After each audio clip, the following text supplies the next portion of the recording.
আমার নমিনেশন বাতিল হলে দলীয় কর্মীরা হাততালি দিয়ে আনন্দ করতে পারে, সরকারি অফিসাররা যদি হাততালি দেয়, ডাল মে কোচ কালা হ্যায়, এটা বুঝতে আর কোনো অসুবিধা নাই। এখানে তো ওনারা দলীয় কর্মীর ভূমিকা রাখলে তাহলে আলটিমেটলি নির্বাচন কি হবে এটা তো পরিষ্কার। তবে আমার কষ্টটা এখানে, এত রক্তের বিনিময়ে দেশটাকে ফেসিস মুক্ত করা হলো, প্রশাসনের রন্ধে রন্ধে ফেসিসদের দোসররা বসে আছে। আমলে একটা মামলায় অন্যায় বেআইনিভাবে আজকে আমার নমিনেশন পেপার ওনারা অ্যাকসেপ্ট করেন নাই। এটা কত বড় যে অপরাধ এবং অন্যায় হয়েছে এটা আগামীতে প্রমাণিত হবে ইনশাআল্লাহ।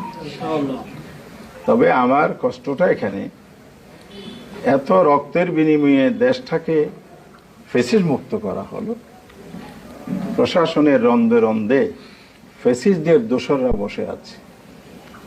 আমরা ইলেকশন কমিশনকে বলেছি, মানে সিটরে দফায় দফায় বলেছি, এবং সারা দেশে আমরা 8 দল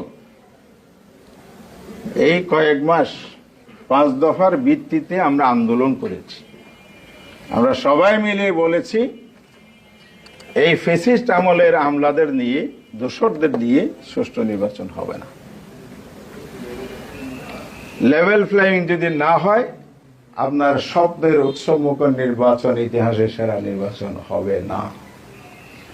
রাস্তায় যে কথাগুলো দাঁড়িয়ে বলেছিলাম, নির্বাচন কমিশনের অফিসে ফুল কমিশনের সামনে আমি নিজেই যে কথাগুলো আমার টিম সহ বলেছিল, আজকের কক্সবাজারের রিটার্ন অফিসার সেটা প্রমাণ করে দিবেন।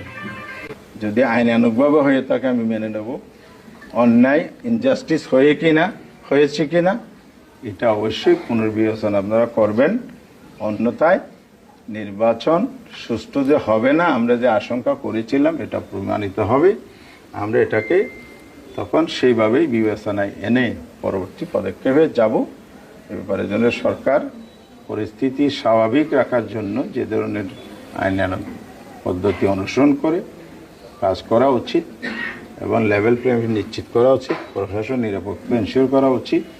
এ ধরনের অসৎ এবং এ ধরনের বায়াস, এ ধরনের ফেসিস্টের দোসর, এগুলো থেকে প্রশাসনের দায়িত্ব থেকে ক্লোজ করেন এবং জাতি